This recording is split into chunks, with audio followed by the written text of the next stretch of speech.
राधे राधे। स्वागत है आप सभी का आपके अपने YouTube चैनल ब्राइट फ्यूचर। आशा है कि आप सब स्वस्थ होंगे। आज मैं आपके लिए फिर से बाल विकास एवं शिक्षा शास्त्र से संबंधित 25 महत्वपूर्ण प्रश्न लेकर आई हूं, जो कि आपके किसी भी शैक्षिक प्रतियोगी परीक्षाओं के लिए बहुत ज़्यादा महत्वपूर्ण रहने वाले हैं। इससे पहले की वीडियो में मैंने 225 तक आपके लिए प्रश्न दिए थे, और जिन स्टूडेंट्स ने वो प्रश्न नहीं देखे हैं वो मेरे डिस्क्रिप्शन बॉक्स में जाकर देख सकते हैं। मैंने वहाँ पर उनकी लिंक शेयर करे हुए हैं, तो आप इस वीडियो में शुरू से लास्ट तक बने रहिएगा। चलिए शुरू करते हैं हमारा आज का 226वां प्रश्न।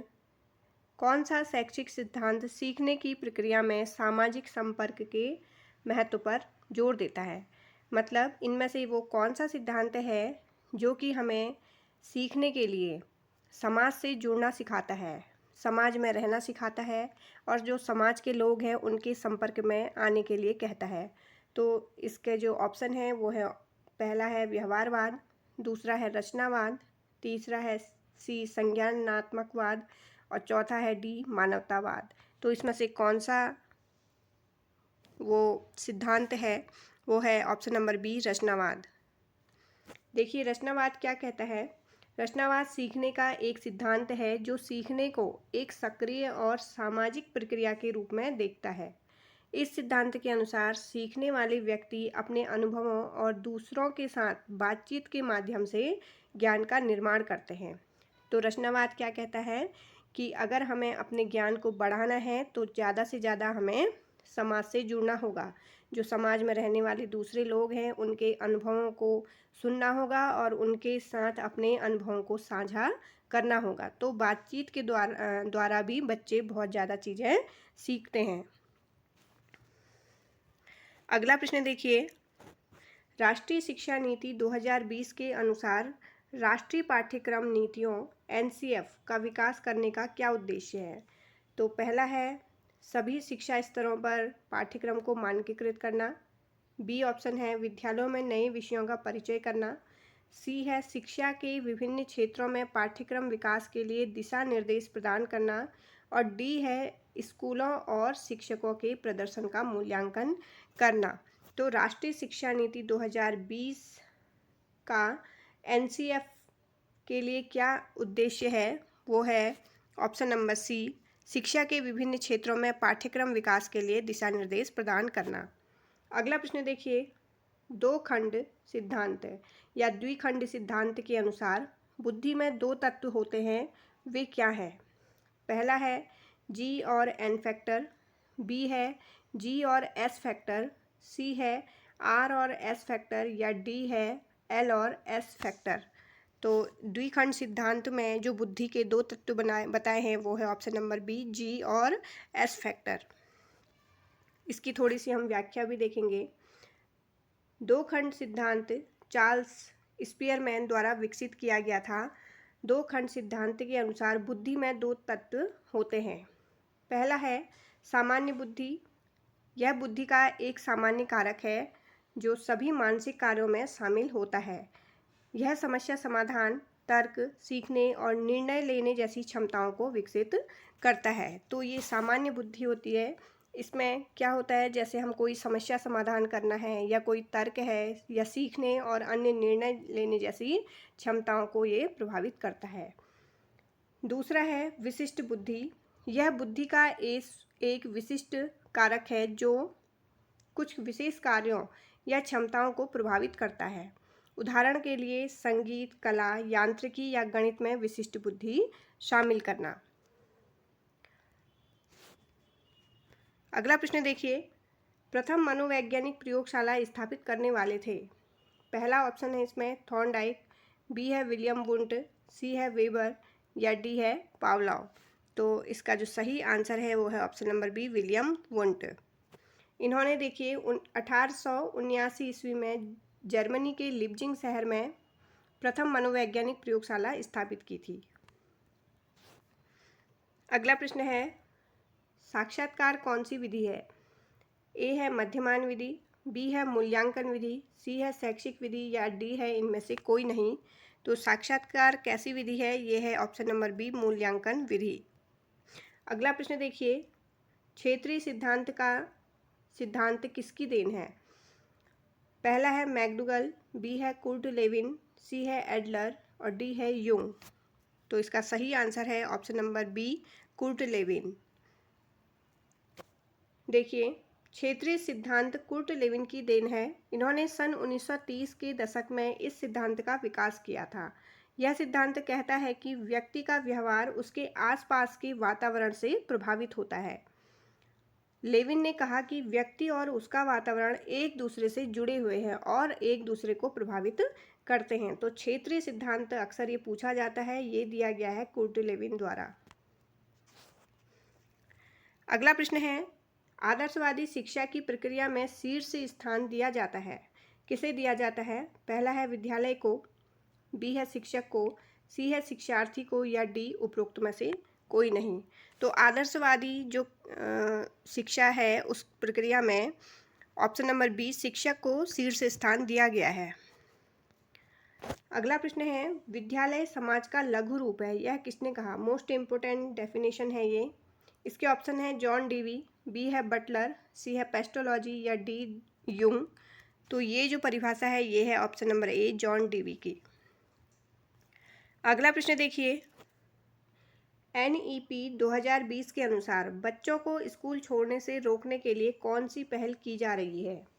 इसके ऑप्शन है छात्रों के लिए व्यावसायिक प्रशिक्षण केंद्रों की स्थापना करना, बी है उच्च ड्रॉप आउट दर वाले क्षेत्रों में काम करने के लिए शिक्षकों को प्रोत्साहन प्रदान करना, सी है उन क्षेत्रों में अधिक विद्यालयों का निर्माण करना जहां वे मौजूद नहीं हैं, और डी है मुक्त और दूरस्थ शिक्षा कार्यक्रमों की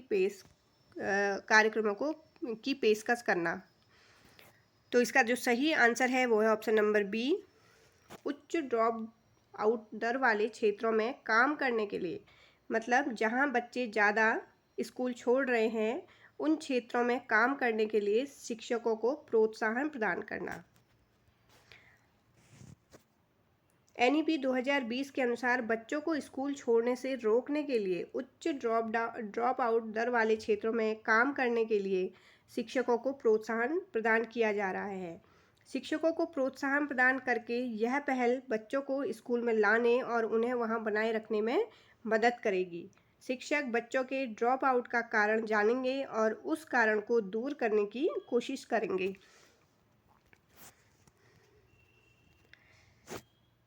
अगला प्रश्न देखिए, यदि एक विद्यार्थी लगातार समय पर अपने गृह कार्य को प्रस्तुत करने में असफल रहता है तो इस समस्या को किसके माध्यम से हल किया जा सकता है? इसके ऑप्शन हैं घटनोत्तर अनुसंधान, बी है प्रयोगात्मक अनुसंधान, सी है मौलिक अनुसंधान या डी है क्रियात्मक अनुसंधान। तो इसका जो सही आंसर है वो ऑप्शन नंबर डी, क्रियात्मक अनुसंधान। यह एक चक्रीय प्रक्रिया है। इसके निम्नलिखित चरण हैं, देखिए। पहला है समस्या की पहचान। सबसे पहले आपको समस्या को स्पष्ट रूप से परिभाषित करना होगा। इस स्थिति में समस्या यह है कि छात्र लगातार समय पर अपने गृह कार्य को प्रस्तुत करने में असफल रहता है। तो आपको सबसे पहले जो क्रियात्मक अनुसंधान है उसमें किस चीज़ का इसमें पहचान करनी है? समस्या की। और समस्या क्या है यहाँ पर कि बच्चा लगातार अपने गृह कार्य को नहीं कर रहा है। फिर इसमें देखिए दूसरे नंबर पर आता है समस्या की समीक्षा। आपको इस समस्या के बारे में पहले से किए गए शोध की समीक्षा करनी चाहिए। इससे आपको समस्या के संभावित कारणों और समाधानों को समझने में मदद मिलेगी। अगला इसमें जो आता है पॉइंट देखिए तीसरे नंबर का, डाटा संग्रह। आपको समस्या के बारे में डाटा संग्रह करना होगा और यह डाटा छात्र, शिक्षक और अभिभावकों तथा अन्य लोगों से बात करके प्राप्त किया जा सकता है और हम यह पता लगा सकते हैं कि बच्चा आखिर गृह कार्य समय पर पूर्ण क्यों नहीं कर रहा है। अगला प्रश्न देखिए, भारत के संविधान में किस धारा के अंतर्गत प्राथमिक शिक्षा 6 से 14 वर्ष को निःशुल्क और अनिवार्य बनाने का प्रावधान है? इसके ऑप्शन है धारा 33, बी है धारा 24, सी है धारा 45 या डी है धारा 13। तो इसका आंसर है ऑप्शन नंबर सी, धारा 45।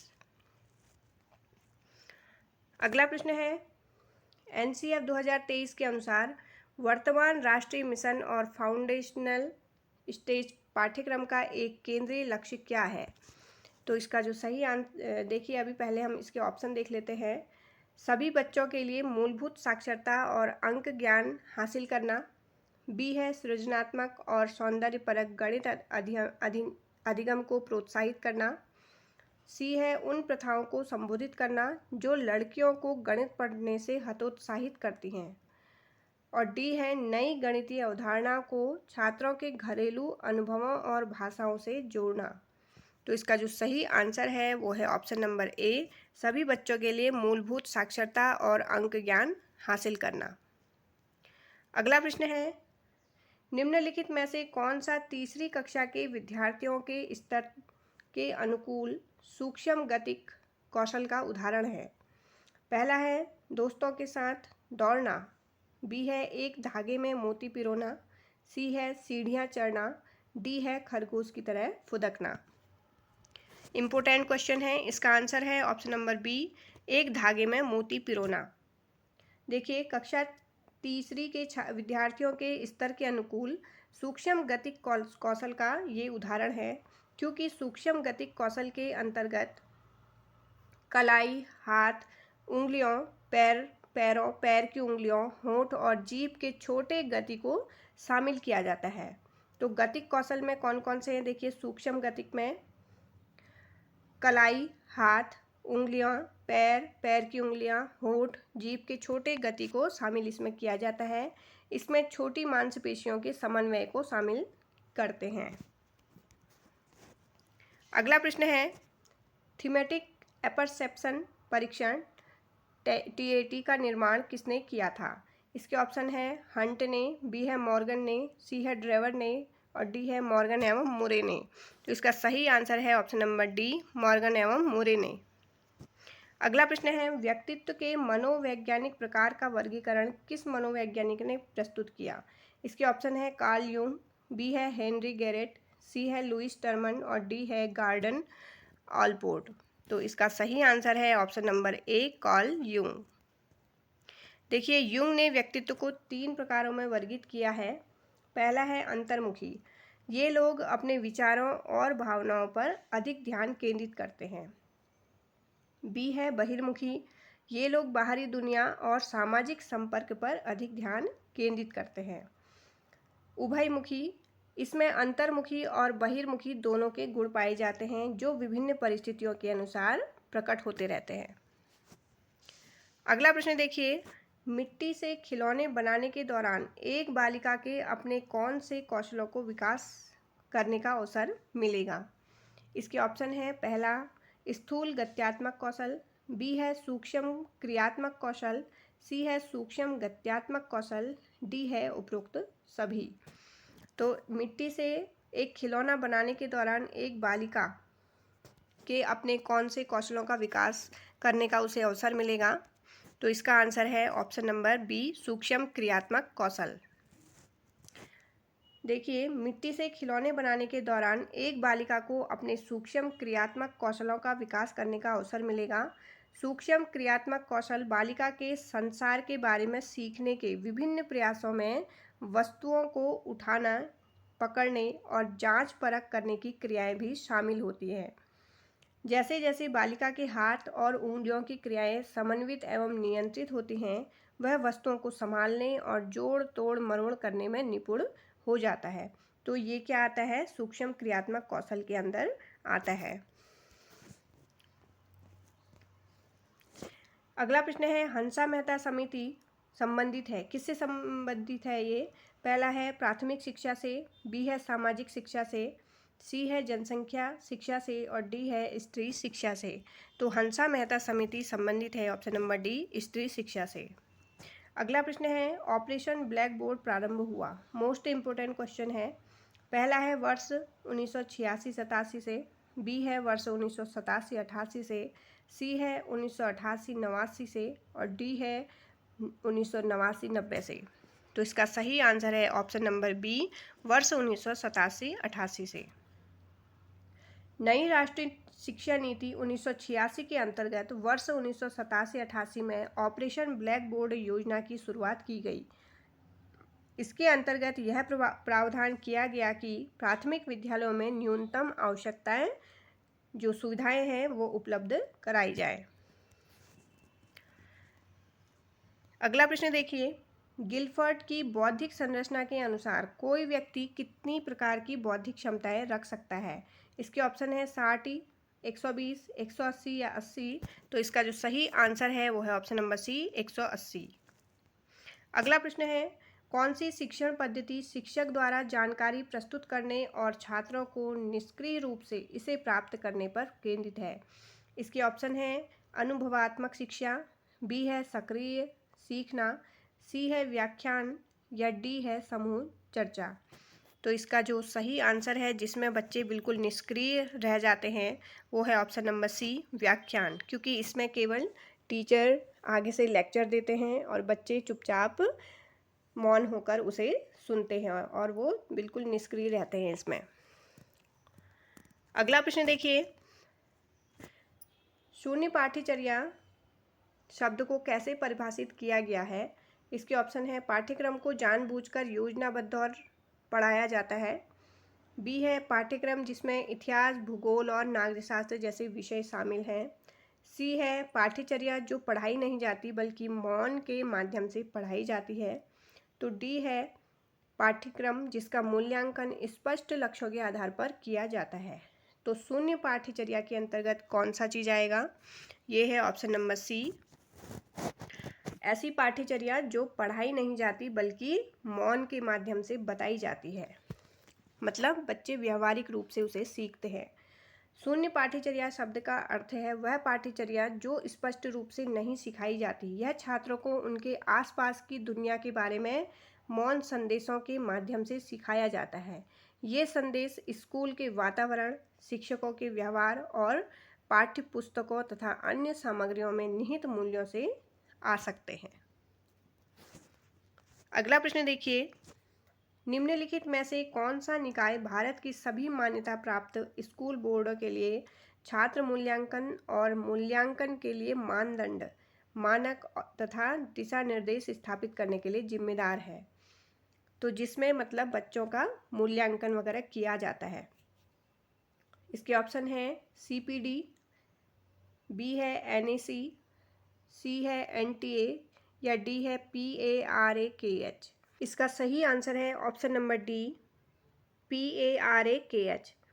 हम इसका एक बार फुल फॉर्म भी देख लेते हैं, performance assessment review and analysis of knowledge for holistic development. यह भारत सरकार द्वारा स्थापित एक स्वायत्त निकाय है। यह भारत के सभी मान्यता प्राप्त स्कूल बोर्डों के लिए छात्र मूल्यांकन और मूल्यांकन के लिए मानदंड, मानक और दिशा निर्देश स्थापित करने के लिए जिम्मेदार है। परख का उद्देश्य देश भर में शिक्षा प्रणाली में एकरूपता और गुणवत्ता सुनिश्चित करना है। अगला प्रश्न है, किसने कहा है शिक्षा को मनुष्य और समाज का निर्माण करना चाहिए? इसके ऑप्शन है महात्मा गांधी, बी है डॉक्टर राधाकृष्णन, सी है टैगोर ने और डी है उपरोक्त में से कोई नहीं। तो इसका जो सही आंसर है वो है ऑप्शन नंबर ए, महात्मा गांधी। अगला प्रश्न है, बच्चों में सृजनात्मकता का विकास करना विकास के किस आयाम से संबंधित है? इसके ऑप्शन है शारीरिक, मानसिक, सामाजिक या नैतिक। तो इसका जो सही आंसर है वो है ऑप्शन नंबर बी, मानसिक। अगला प्रश्न है, भारतीय विद्यालयों के लिए सहायता अनुदान प्रणाली की अनुशंसा सर्वप्रथम की गई थी?